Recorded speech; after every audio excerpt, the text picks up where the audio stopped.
Gentlemen, the time has come once again to discuss things. Fame makes a man think things over. Fame makes him loose, hard to swallow. Fame puts you there when things are hollow.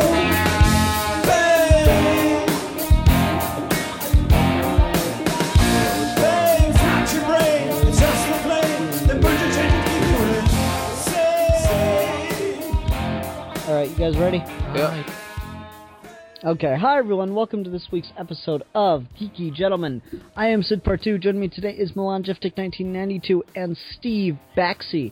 Milan, just to test whether or not you even remember, considering this is your own topic, what are we talking about this week? No idea. You picked the topic! I forgot about it, dude. I'm hungover. Fuck. Oh. Okay. Would you care to take a guess? Like, literally no idea. It's just a blank haze. Okay. Steve, what are we talking about this week? Unless I'm mistaken, or in a haze as well, we are talking about the idea and the consequences and such of internet fame and what that entails and means and where that even maybe came from. Fame! Sorry. Does anyone want to be the John Legend to my David Bowie? Not particularly.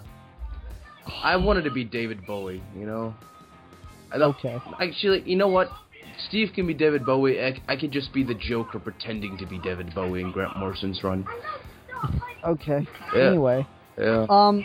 So, Milan kept trying to steer the conversation last week when we were talking about the nostalgia... Milan, mute your mic when you're not talking. Okay.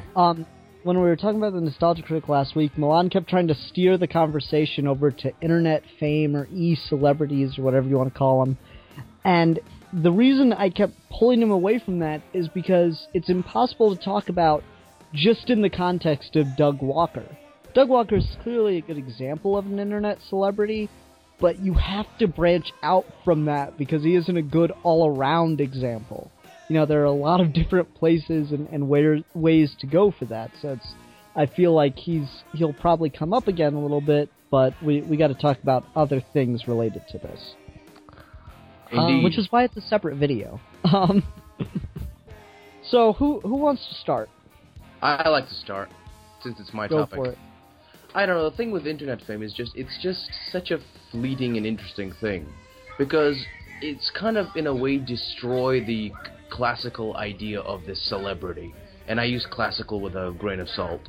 I mean, it's just like, the internet and YouTube in general has allowed people to just, well, become, you know, it's so weird. Everyone's a celebrity now.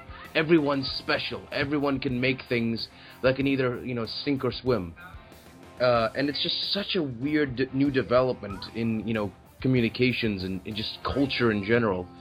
Everyone can say whatever the fuck they want to say, and in certain parts that's beautiful and amazing, but since everyone can say anything they want, like, your message gets, you know, lost in the dim of this just cacophonous howling of internet stuff. Yeah, I mean, when 1,000 people talk, you don't hear a damn word. Very philosophical. It's not really. It's more scientific than anything. Sorry, I don't know what words mean. Carry on. Yeah. No, I mean, it's the internet and YouTube has given this very interesting door to fame where you can just honestly hop on no matter what it is you're doing, no matter how stupid or silly or fun or whatever it is. You can just jump on and suddenly everyone in the world is watching. Today, on Fridays at work, we run a segment called Viral Video. And we post a video that's like gotten a lot of hits on YouTube or whatever over the last couple weeks, or the last week or two. Today, we posted this video of a fat hockey fan over in Ohio who is like shaking and twerking and doing the truffle shuffle and dancing during the halftime shows with like a guy in a bear costume, and he like takes off his shirt and he's got like all this shit written on him and you can see his tits shake and everything, and that's got like 7 million views, and there are all these other videos of him that like hadn't been getting very many views, but this one sparked off all those other things getting views, so suddenly now this guy's got a following. And this just happened in a week. And he's got millions of people watching his stuff. You've never had millions of people watch your stuff, listener. You don't even have stuff. But if you do have stuff, perhaps you could get millions of people to watch it if you do the truffle shuffle on, live video. The truffle shuffle is a double-edged sword. And it gets you little fame, but that fame slowly descends into ridicule and a sense of disgust from your peers. But yeah, that's the fat man's cross to bear, I guess. The fat man's burden. That's true. But anyway, the thing with e-fame is that I've noticed some people who literally, like, the concept of people trying to actually make a career out of e-fame. I just do the shit that I do because I find it fun and entertaining, and if I manage to get some... And I bitch about the views constantly. Well, not anymore. Well, I used to when I was... Oh, not anymore, except every other week off recording. Oh, shut up. I totally don't. But that's a different thing. The thing is, I just do it because I put a genuine work in my shit, and I'm sad that nobody gives a fuck. But the thing is with that is, I don't really... Patreon has kind of made that whole e-fame thing into a... everyone's this performer now, and instead of doing it on the street corner or in a newsroom or something, everyone says, hey, all the bigger channels now, you always get this little, thing, hey, support me on Patreon. There's nothing wrong with Patreon. It's essentially an internet tip jar, and if you want to put stuff in there or not, that's regardless. But it's so weird. People are actually making money out of this thing, this weird, goofy thing called the internet. And it's fascinating to me, and... it's easy to get trapped in this thing, like with Doug Walker, we talked about him, the Nostalgia Critic. He tried to branch out into other things, but he's kind of, he's stuck doing the Nostalgia Critic. Not to say he doesn't like it, I'm sure he does, but it's just this weird thing of just, if you gotta give the people what they want. And in a way, if you make that your financial income, and if you try to do something different, that audience will abandon you, and thus you'll lose your income. And internet fame is a thing that it's not a stable set of living. It's something to do on the side to your actual career. I don't know about that, because I think there are people who have made an actual, career that they can continue to do their thing and branch out and do other things on the side from internet fame. Definitely. Sean Dawson, I don't know, you're not a fan of him, Milan. Shane Dawson, I like him. He's Shane Dawson. He's someone I have a certain amount of respect for because, he's been around since basically the beginning of YouTube.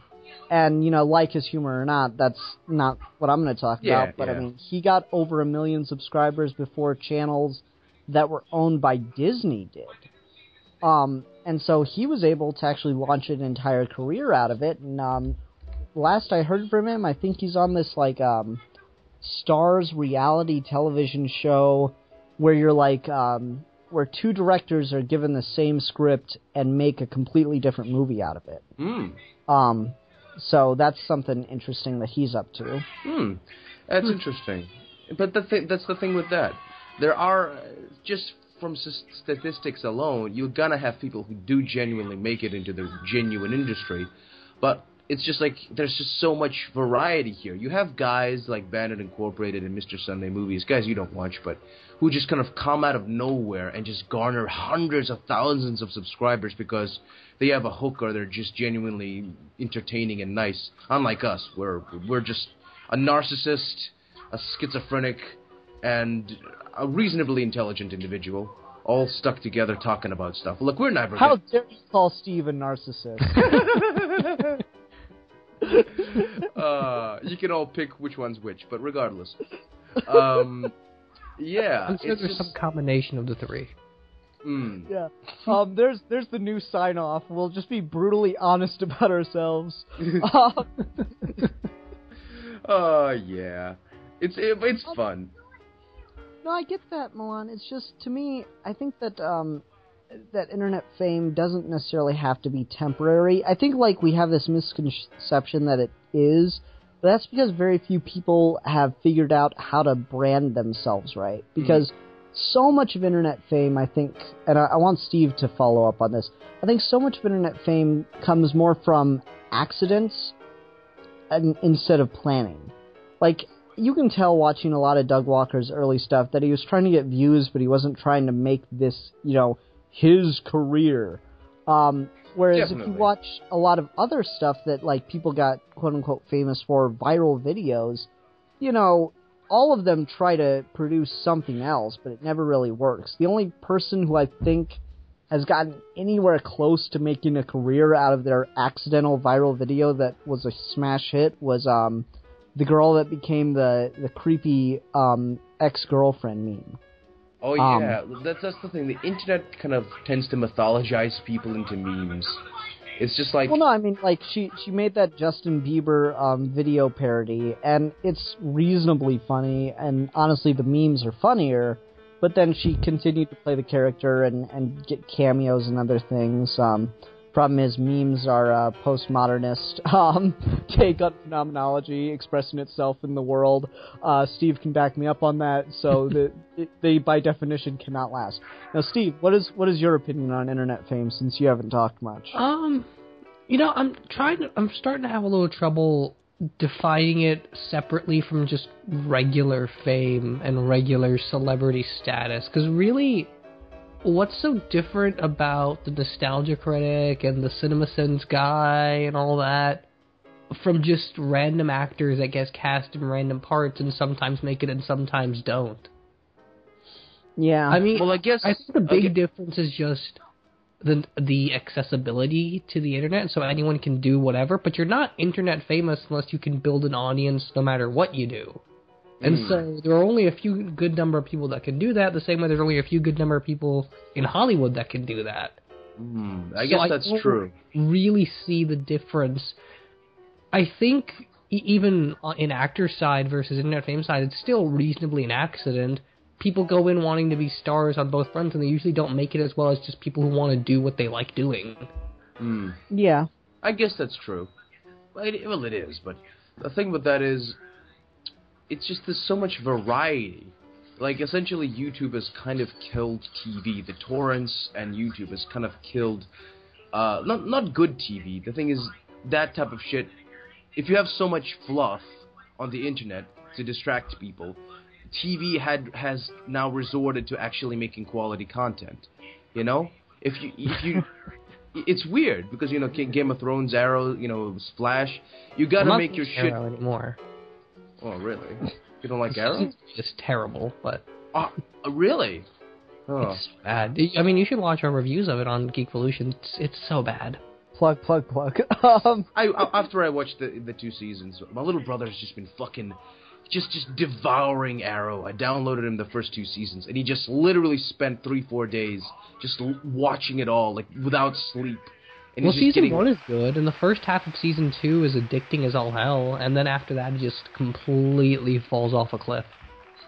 Really? Okay, anyway, back to internet fame. Well, actually, I think this is a good thing to talk about, because Stephen Amell has been using the fame he gets from Arrow to be almost an internet celebrity, where he posts memes and does live videos and chats and things like that. He does essentially the YouTube thing now that he's already famous. It's weird because I guess it's like back in the day you had to have like a publicist or agent to do that, to deal with the fans, quote unquote.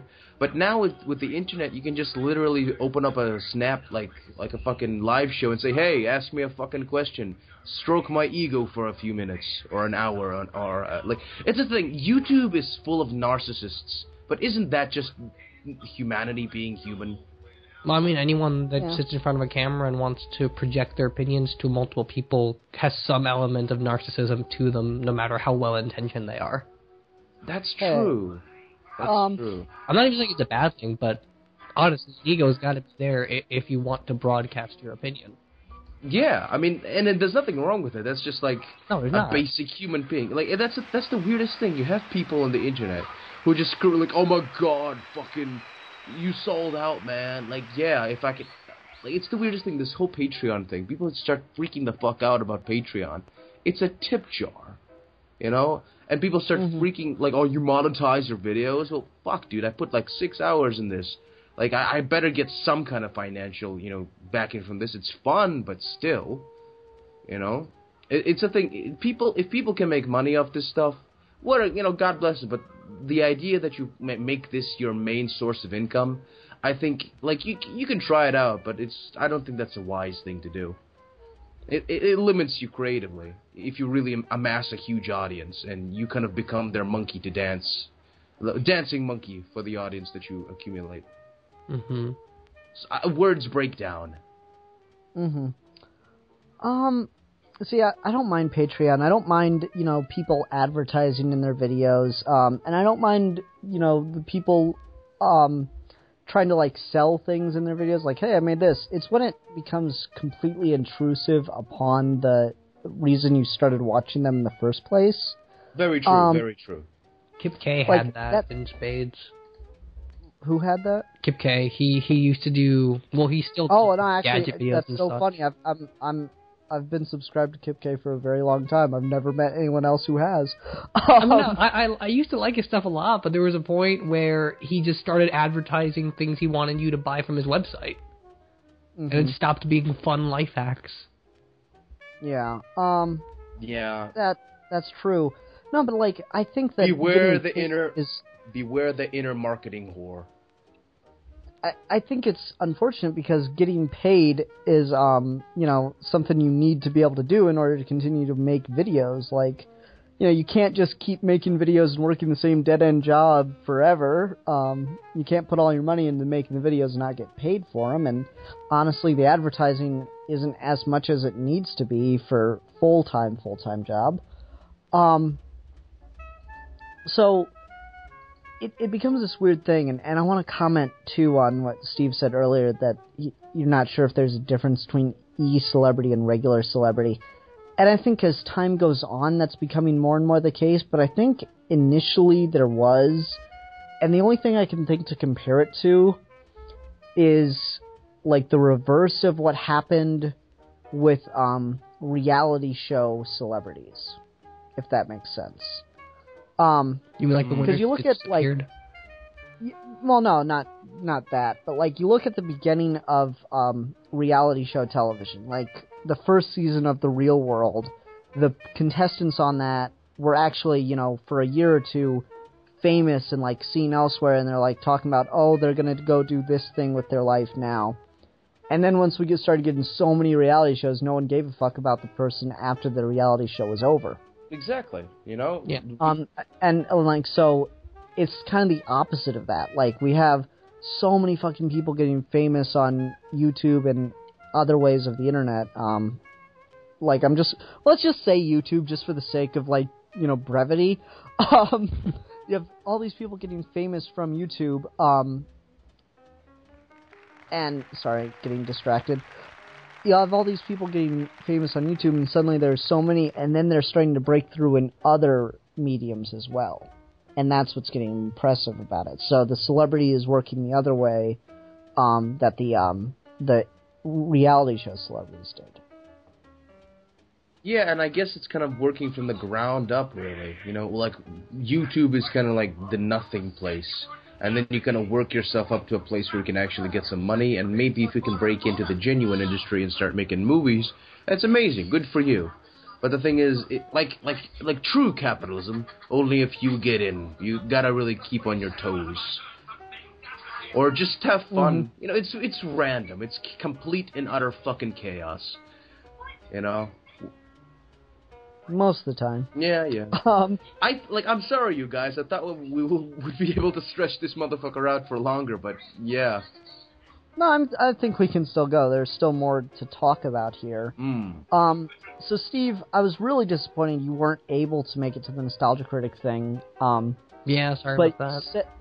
Yeah, it's cool. But you said something when I talked about when I picked it as the topic, the week before. You said once you get too big. So like, what do you think the dangers are of getting too big? Well, we covered a little bit of that, of trying to sell things in your videos, but there's a point, and Linkara has this, Nostalgia Critic has this, even the CinemaSins guy has this, where you make your gimmick and your joke the point of everything. And so, the thing that got you, the vehicle you used to discuss things you wanted to talk about, whether it be comic books or films or movie mistakes or whatever, becomes your paycheck. And when you get too big and you realize your audience is watching you no matter what, you start forcing jokes into things where they aren't necessarily there. So you get videos like Linkara making a review of Batman Noel and making fun of and pointing out problems that aren't really problems just for the sake of the joke. And CinemaSins where they tally up sins that aren't really sins just for the sake of a joke. Yeah, and I mean, sometimes it can be more entertaining than others. I highly doubt anyone takes CinemaSins as serious review. It's really only useful for a quick laugh and to point out that not every movie is like perfect and doesn't have plot holes. Like it's fun to watch CinemaSins for a couple plot holes, but otherwise you're just watching it to make fun of movies. Guys, the internet is the marketplace for benign fluff.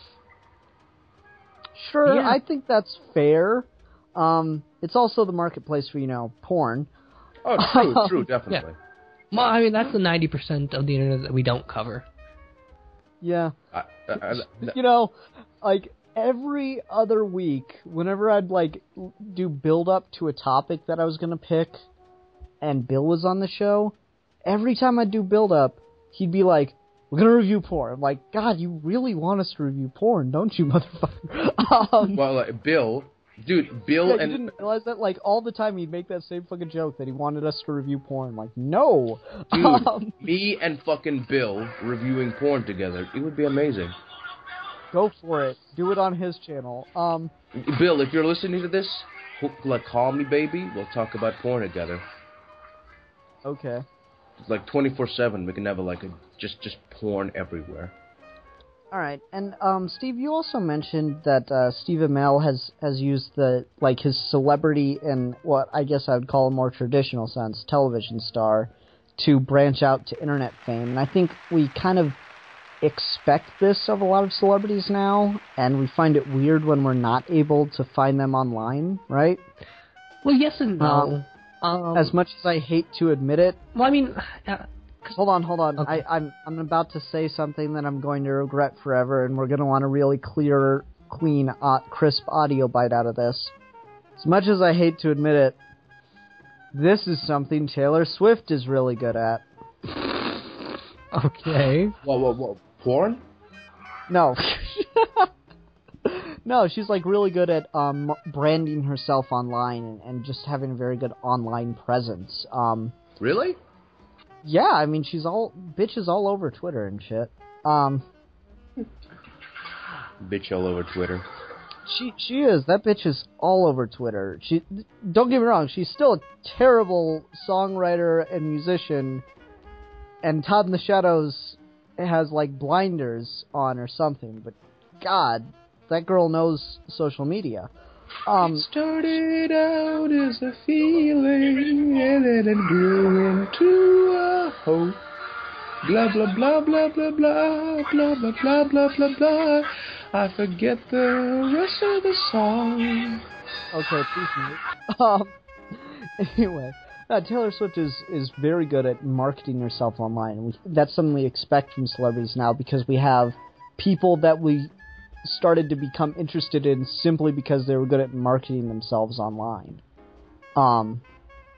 So that I just wanted to throw that into your point about the double-sided nature of this. I think we have less of that than we ought to, because there are a lot of celebrities right now that are for all intents and purposes, the primes of their career, and whether or not we like them, they are gigantic no matter what they do. Benedict Cumberbatch, Bradley Cooper, Chris Evans, Jennifer Lawrence, actors like that. And they don't actually have an online presence outside of people online talking about them. Yep. It's crazy that Benedict Cumberbatch doesn't, because he owes, like, all of his career right now to people just being huge fans of Sherlock. Him and Tom Hiddleston. Everyone loves Tom Hiddleston on the internet. That's part of why every time he's in a movie, it's successful. Yeah. Yeah. Is Tom Hiddleston the hot... Like, which one is Tom Hiddleston? Loki. It's just because he makes the girls' pussies wet with his face. He's an awesome actor and all, but that seems to be the leading cause of fame, yes. It's like Cumberbatch and Loki owe their fame to Tumblr. It's the voice. What voice? It's like that clip of Kevin Smith talking about the Twilight trailer at Comic-Con. So Jacob comes up, and he takes off his shirt in the trailer, and I swear you could just feel the room get moist. Yeah. Keep No, your shirt on, Jacob. No. It's crazy when someone doesn't, like, someone that's getting that famous doesn't use social media and doesn't increase their digital footprints. That sounds weird to say, but it's so crazy that they don't think to do it. And then there are celebrities that are quote-unquote dying out, or like celebrities that are past their prime, and they could go any time in the next 10 years, and we would move on, like George Takei and Robert Downey Jr., but they're massively active online. Mm-hmm. Don Takei is awesome. What was Junior? Tony Jemma. Junior what? Robert Downey Jr.? He's dying out, but he's Iron Man. Well, he's like 50-something years old. He's not going to be Iron Man for very much longer. And he's not making very many movies anymore.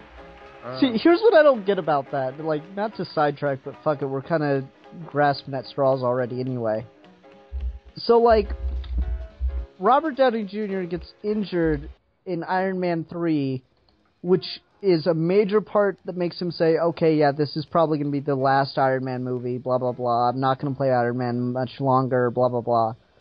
But the entire, like, thing in that movie was he was not in the suit throughout the majority of the film. Like, that's a lot of people's problem with that film, is that Iron Man is not in the suit. I think if that's anyone's problem with the film, then they should actually watch the movie. I mean, it's just like people, like, come on, you want to see Iron Man in the suit, come on. Well, yeah, if you want to see Iron Man in the suit, watch Iron Man 1, Iron Man 2, and the Avengers. No, but anyway. So, like, is it just me, or does it seem incredibly odd that he would decide to stop doing movies after the one movie where they made him not be in the suit, or not made him, but, you know, where he wasn't in the suit? Because, like, he doesn't have to do the motion capture for the armor, does he? Like, do we really need Robert Downey Jr. to be doing the motion capture scenes with the armor? Well, it's not. Well, in that movie, it wasn't the armor scene that hit him. It's that he was doing a lot of things out of the suit, so he was running around a lot and had action scenes and things in that movie were out of armor. That's what I mean. It's like, there's not going to be another movie, likely, unless they decide to write the script that way again, where Tony Stark is doing stuff out of the armor. So, like, why can't he continue to play Tony Stark / Iron Man and just, you know, do the stuff with the art and just, like, do the scenes where he's not in the armor? Like actually the dialogue. Just, that's all we like anyway. Yeah, that's why we love. Like, do we really need him to be doing the CG capture for the armor or any of that stuff? Well, part of it's also that he's looking his age now. Yeah, like if you look at him out at the premiere for The Judge and stuff, he's starting to gray and wrinkle and stuff. So even if you had him just do the out of armor stuff, he doesn't look like a guy that can go toe to toe with Chris Evans anymore. Yeah, well, you know, but cocaine like, is a hell of a drug. Cocaine is a hell of a drug. But you watch things like what is it? The third Avengers animated movie, the one that's terrible. Which one? They're all pretty bad. Next Avengers or whatever. Next Avengers, yeah. Yeah, well, like, you watch that one, and he's, like, really an old man, and you can still believe that he can run around in the armor and still do it. It's harder for him, but that's, you know, he's Iron Man. He'll figure it out. Well, there's a vast difference between animation and the live-action believability of it, especially if they want this to be a really long-running series of films. Mm-hmm. Yeah, you know what they should do? I'm not replacing him with anyone. It's just have him be in the chair. I mean, it's a fucking exoskeleton. You're not, like, the guy on the inside is not meant to be strong. It's a robot. Well, again, it's not that. It's just, if you have him out of the suit at any point, he doesn't look as good as he used to. Well, play that up. Say, fuck, I'm getting old. God damn it, Captain America. You can't have any more Iron Man in the movies, and they don't want to just get rid of the character. Because then they can't do any... They severely limit the number of stories they can do if they just get rid of a character. Well, like, here's the other thing, though. But the thing is, how long do you want the Marvel movies to go on for? Well, they want them to go on for as long as possible. They want to comic book it and make it so we have reboots and we have reinstallments, but the series keeps going. All right, let me throw this out real quick, though. Here's the problem with someone ever coming in to replace Robert Downey Jr. as Iron Man.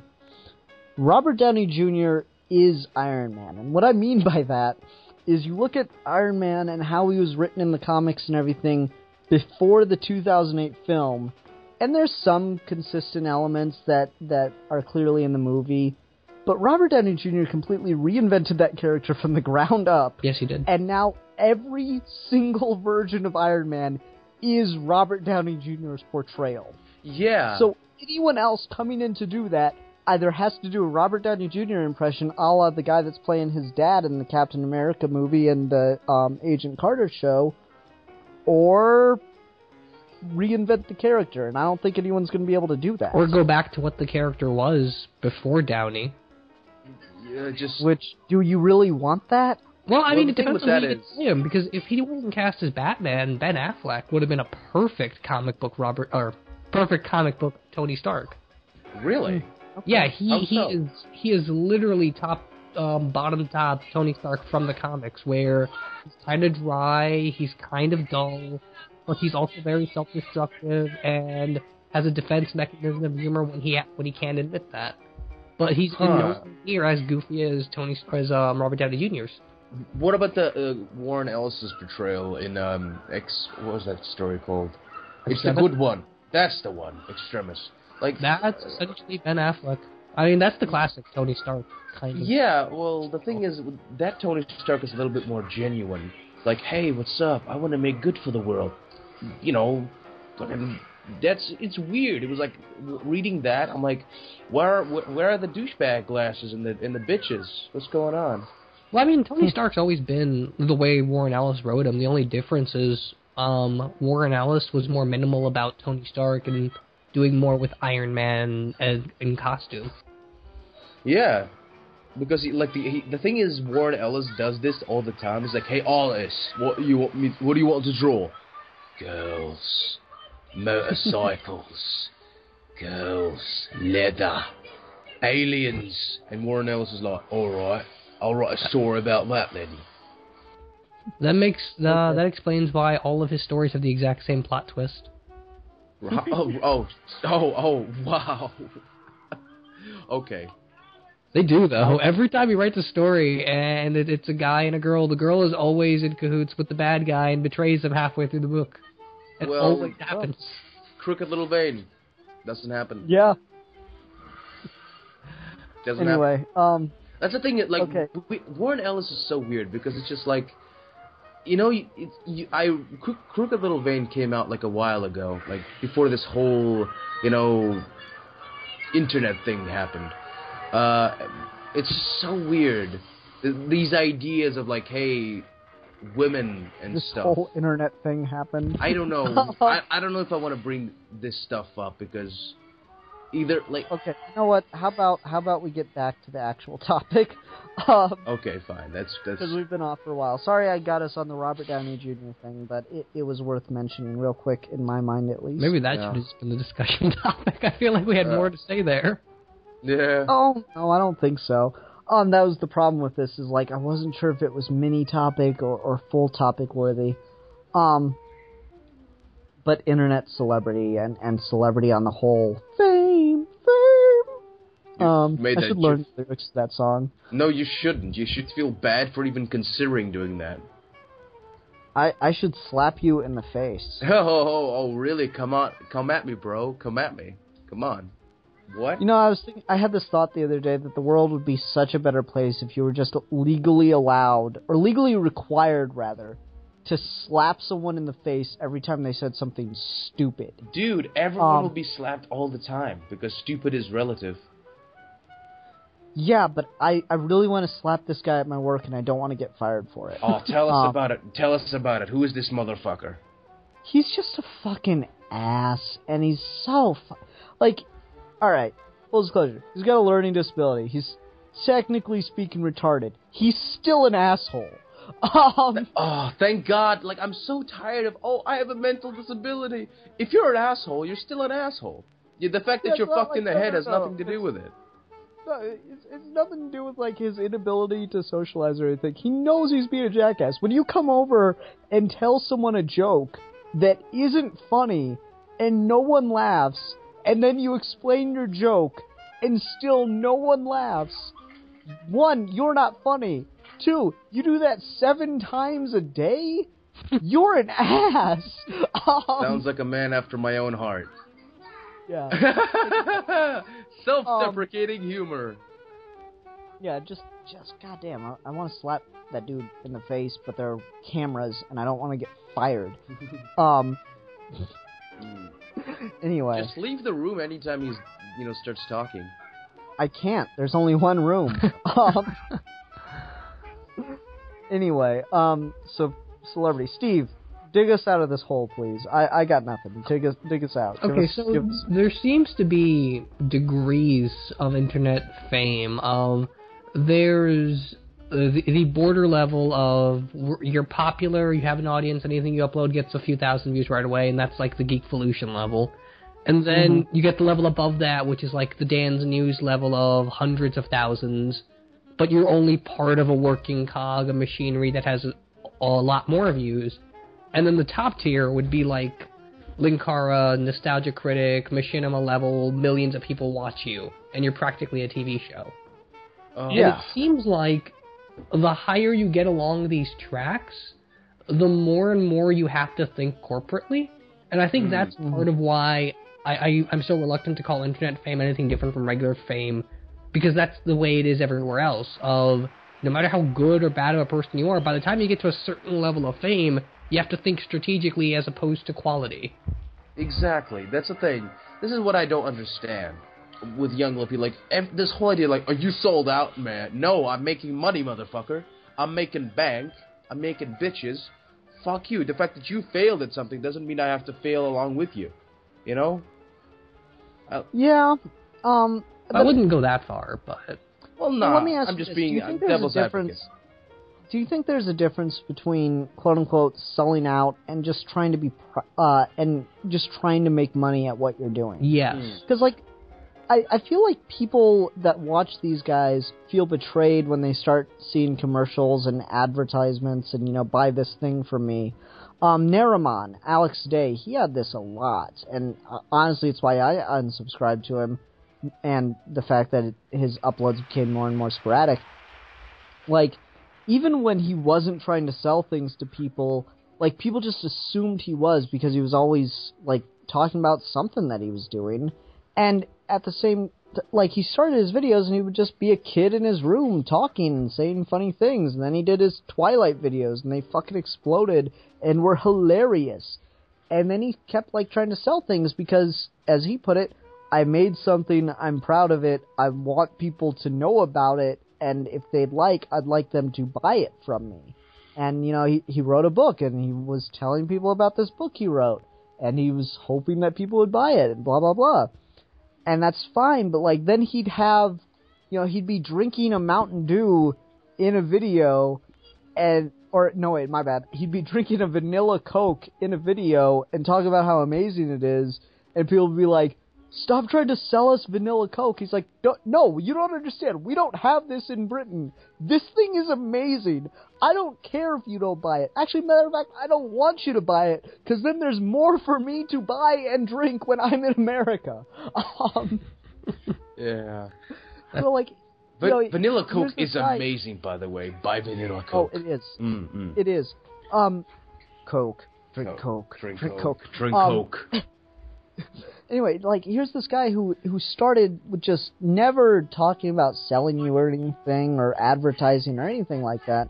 He was just doing his thing. He was entertaining, and people liked him for that. And then as the advertisements and the corporate element and just him trying to get his stuff out there creeped into his videos, more and more people just, like, it left a bad taste in their mouth. So, like, I don't think that... Like, I think people misnomer it as selling out, but what I think really is going on is they just feel kind of betrayed because, like, suddenly their views and their input on this person's content isn't enough anymore. I see what you're saying. I think, again, there's a bit of degree to this. Because if you just advertise, that's not a big deal. Advertisements get people money, that's fine.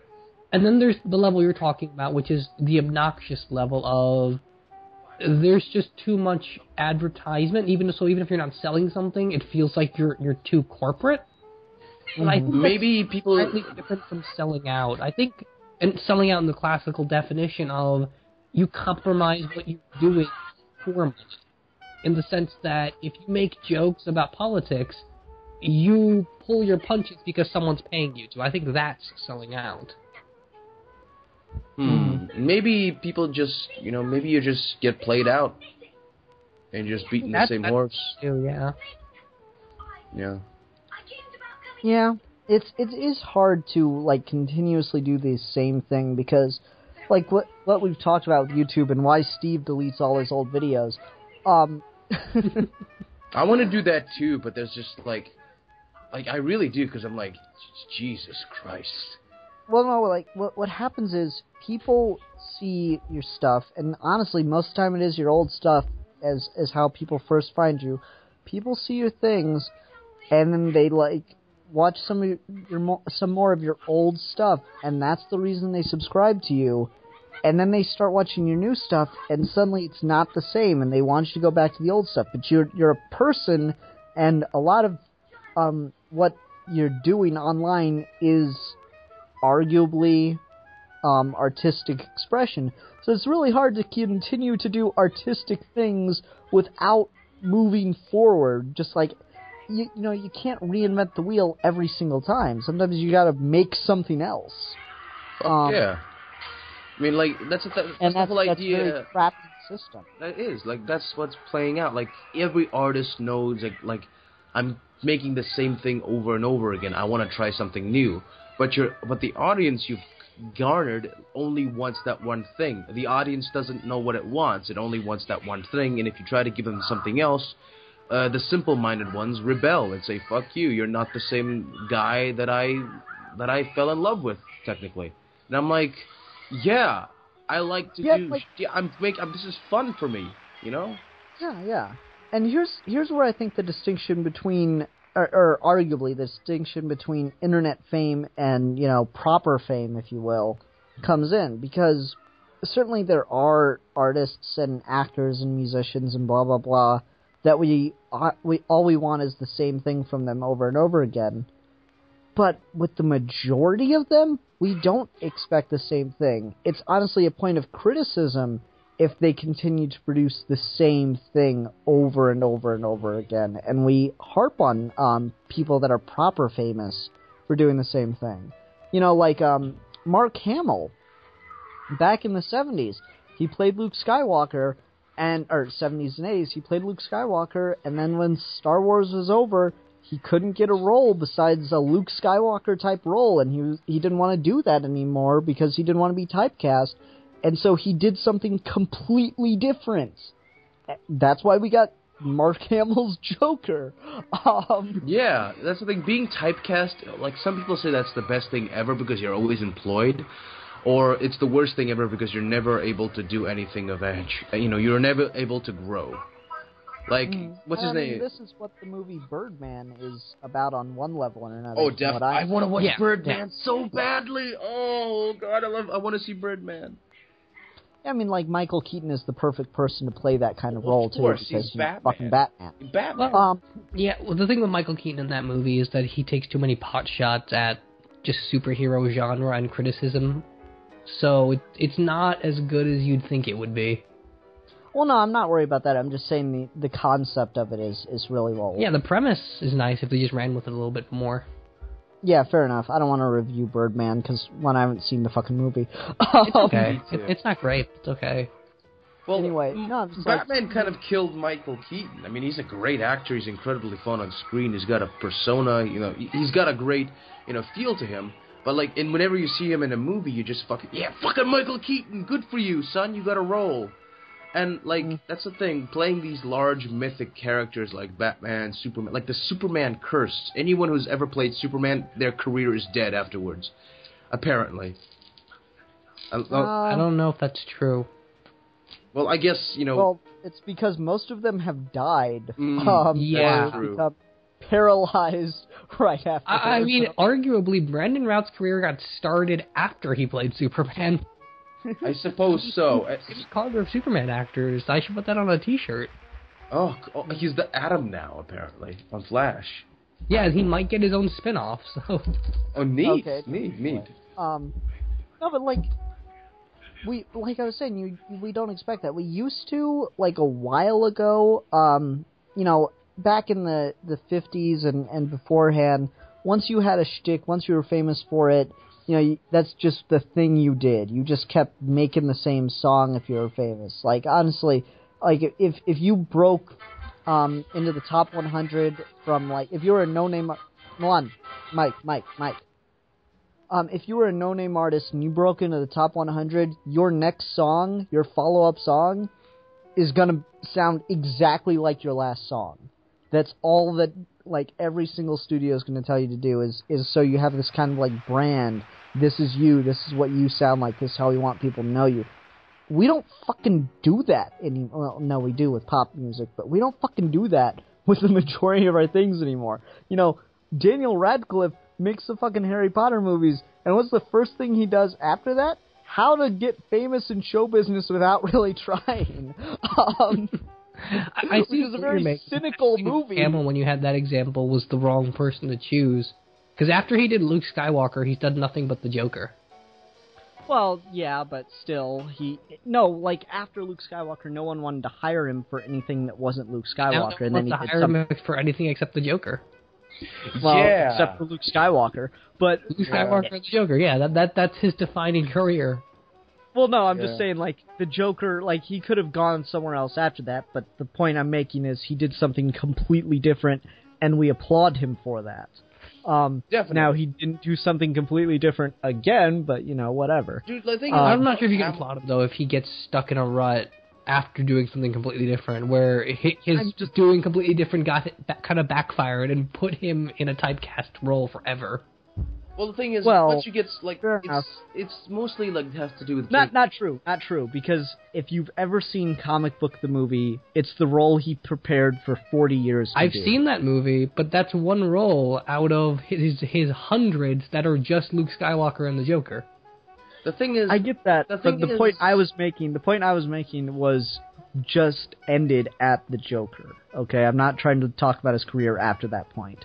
I'm talking about just from what he did to untypecast himself from the Luke Skywalker role. I'm not going to argue with it. Yeah, he fucking played the Joker and everything else. I just got done watching the 8th season of Criminal Minds, and he's a fucking serial killer. Big fucking surprise there. Yeah, but no, totally. I agree he did get typecast again, but that's a pretty big 180 of a typecast, you've got to admit. That's true. But a typecast is still a typecast, all I'm saying. Yeah, but the thing is, it's so weird, because I don't really have the same venom that Steve has, Luke Skywalker, what's his name? Mark Hamill. That's the one. No, I like love Mark Hamill. I'm just saying. I love Mark Hamill. Like, that's the thing, when you can see a person with genuine talent, like, to get back to the internet celebrity thing, like the Nostalgia Critic, Angry Video Game Nerd, like, these guys have talent. They have the potential to become something really big and do a lot of varied, wonderful things. But the main thing about all this shit is, like, if you want to make shit, you gotta have the money to do it. And the thing is, once you get a certain audience and you get a certain level of income from that audience, like, it's really, like we've talked about in the last video about the Nostalgia Critic. He tried something different, he ended the character, and nobody gave a shit after anything he did afterward, and so he had to come back to do the Nostalgia Critic stuff, and when he did... And he completely changed the format. He changed the format. It's completely different, and it's better, I think. It's a little bit more genuine, and like it's still the Nostalgia Critic. He's still it's not as restrictive as it once was. He's not the monkey anymore. He can do whatever he wants. But the thing is, like, would you watch a movie directed by Doug Walker, and you know who he was? No, because I've seen his movies. They're not very... I've seen movie of his. Well, what if it's like a budget movie, like a budget, Well, it wasn't the budget that was the problem. Like, I'm used to low-budget movies. I've made low-budget movies. Plug. Yeah, because I've never talked about that before. It's not like the main video on my channel. Never. Actually, you know what? Doesn't even matter, because you can't even fucking download Ian and Bobby's Epic Quest to rent a movie anymore, because it's been pulled from Pirate Bay, so there. Why? Well, Pirate Bay's been pulled from the internet, so there. For now. Really? For now. Yeah, you didn't hear about this? Yeah, Pirate Bay got shut down for now. It's funny because, like, the cops that did it are like, oh, we've struck a major blow against piracy. Look, it's already gone down 11% in just one day. And so it went from, like, 101 million known pirates, or known cases of piracy in one day, down to, like, 97 million in one day. And 2 days later, back to 101 million. You take down Pirate Bay, we'll go to Kick-Ass Torrent. Take out Kick-Ass Torrents, we'll go back to Pirate Bay. It's a cycle. Yeah, anyway. Yeah, you don't fuck around with the pirates. The thing with, you don't need a big old ship anymore. All you gotta need is a computer, like a hard drive, and a hacker. Milan, I think you're confusing a term here. Really? Like, don't pirates make bombs and rob banks or something, or is it just me? No. Oh, okay. Anyway. No, but like, shit, what were we talking about? Fuck. Steve! Save us. Okay, so, saving us.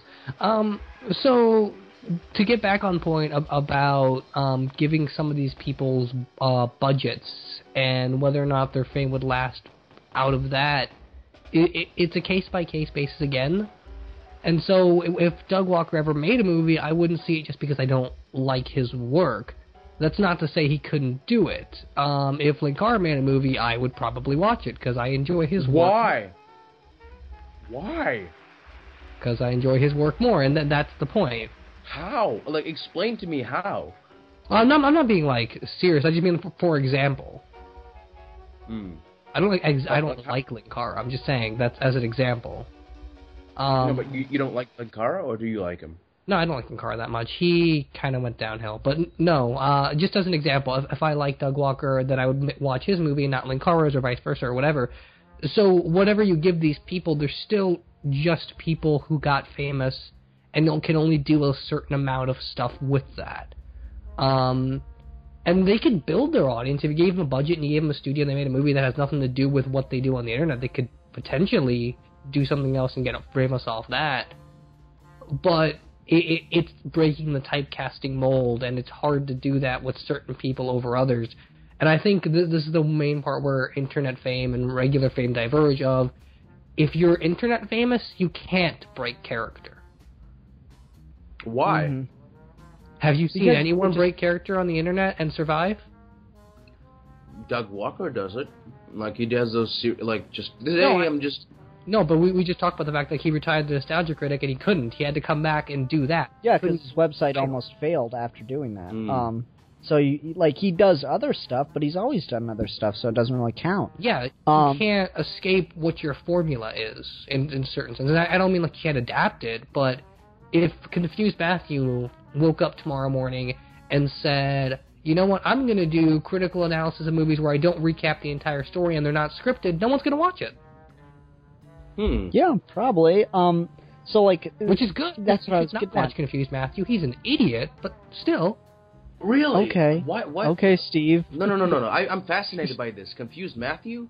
Like, I know him. Like, why do you he's he's an idiot? Have you watched? Explain. Yes, I know. For Incredible Hulk being a bad movie is that he doesn't like the Hulk. Really? That's his entire argument. His entire argument for why he doesn't like the Avengers is he doesn't like superhero movies. Okay. That's a valid argument. He's an idiot, man. He doesn't know what subtlety is. He doesn't know what themes are. He doesn't know how to look anywhere except the surface. But then why do you hang out with me? Because you don't pretend that you're smarter than everyone else. I like you, Steve, you motherfucker. Fucking Ian, you get to admit that was a good one. Oh, it was. I've been waiting for Steve to insult Milan. And come on, you gotta pick up sooner than that. Oh, you're officially a geeky gentleman now. You've got your insult to Milan cherry popped. Fuck you. I love you, Steve. Jesus. I'm gonna mute the mic for a minute. Jesus. Anyway, no, it's we were talking about that though. With we expect our proper celebrities to change and evolve, and if they don't, then they either fall by the wayside, or if they remain famous for whatever reason, we criticize the fuck out of them for it. Like Tim Burton, Michael Bay. Yeah, Tim Burton, Michael Bay, Christopher Nolan gets criticized for being too much of the same over and over again. Yeah, fair enough. Everyone hops on someone if they don't, change up their style or do something different every now and again. And to be fair, occasionally they do. Those movies tend to just get ignored. With Tim Burton, for example, people are usually surprised when I tell them that Big Fish is a Tim Burton movie because it looks nothing like all of his other movies. Have you seen Big Eyes? No, I have not. Okay, because that's the other one. Big Eyes, Ed Wood, and Big Fish are his 3 non-Tim Burton movies. Yeah, I mean, at a certain point, he's doing it for the studio, but you look at those and it's okay, so obviously he can, but those don't get any attention, so he's still doing his, Tim Burton thing, and we criticize him for that. Yeah, but the thing is, he does things like Big Fish. You guys were... Yeah, we just mentioned that, Milan. Sorry, my little brother was yelling at me and how I have no life. You suck, Vicky. Anyway. So, you look at Tim Burton and we criticize him for being too much of the same every time we see him, and that's a fair criticism. But we don't hold internet people, that's internet people, they're a different breed. We don't hold internet celebrities to that standard. If they do something different, we get upset. Nostalgia Critic made a joke about it in one of his early episodes after the return, where, he moved the whole thing into a proper studio to shoot it and everything, and the wall behind him is now slightly bluish, as opposed to, the yellowish that it was when he was shooting in his basement. And, he was shooting it in his basement? What? When it was, the older episodes and everything, it was all in his basement. 2 to 3 episodes in, people in the comments are going oh man, I miss the old wall. This new wall isn't as good. And, he makes a joke where he's God, can you believe that they're even focusing on this? It's if people were focusing on the wall behind me as opposed to what I'm saying. And they, lifted the comments up from the bottom of the screen. And he looks at it, he's really, guys? Really? And he spends, a 2-minute bit once he gets back from a commercial break, changing the wall behind him and having people, criticize the wall even more. It's fine, let's go with the fucking blue wall again. And I like that bit. It was very fucking meta, and it's a good take on everything. So even the slightest change is, picked apart by people on the internet, because everyone gets to have their... Actually, I think I just brought us full circle. Everyone gets to have their 2 cents on the internet. And that's the problem, is everyone gets to throw in their 2 cents and create their content, and the people in the comments get to throw in their 2 cents on that content, so that it's never able to evolve and change, because you're always trying to please other people. Whereas with television shows, with movies and stuff, you are, in the end, trying to please the people, but you're allowed to make your thing all the way through before that happens. With the internet, it's always very periodic updates, very periodic, regular updates, whereas with movies and television shows, there are long breaks in between making it and sending it out and getting feedback from people. And it's not as immediate. And the other big difference that you just alluded to there is, if you work in television or if you work in film, then you're the people that are deciding what everyone's taste should be. So when you release a film, when you release a TV show, and you talk about certain genres doing better than others, it's because of what you're releasing is changing people's minds and it's allowing people to grow. Whereas the internet doesn't have that ability. The internet doesn't have the ability to make people any different or to dictate what people's tastes are. Yeah, pretty much. I mean, it's just like it's a beast. It just it's a beast of perpetual motion. It just feeds upon itself. It's a giant, horrible Mobius loop of benign bullshit. Yeah, it's a snake eating its own tail. It just keeps going and going and It's the fucking Energizer Bunny, man. I don't know if these metaphors are working for me or not, but it's getting somewhere, man. I feel like I'm high. I promise I'm not. You have this system. You're getting a contact high from me off the internet. Yeah, you have this system where the creator isn't able to take time and take risks with their creation without immediately getting slammed for it. And they're afraid to do that because the people that will get slammed for it base their entire career off of it, and they're not making enough money to take those kind of risks. Yeah. They're making just enough. Dude, we just finished the video. Yeah, I think we just did. Oh my god. Steve, what are we talking about next week? Okay, so next week's review topic, correct? Yes. Okay, so this is something I watched today, and I think it just started streaming, and you can get the DVD in a couple weeks, but it started streaming about a week ago, and I finished reading the comics as well, and I think this would be fun to talk about. It's pretty recent. It'd be a good way to segue back into just normal fun topics of discussion and review. Next time we're going to review Justice League Throne of Atlantis. Okay, I better watch Justice League War, too, just so I can prepare my anus. Would you like to borrow some lube? Probably. Yeah. So everyone, thank you for listening. Until next time, I'm the Philosopher. I'm the Politician. And I am the Madman. And we're your geeky gentlemen, and we will be discussing things, and this show is changing and evolving because no one's fucking watching it.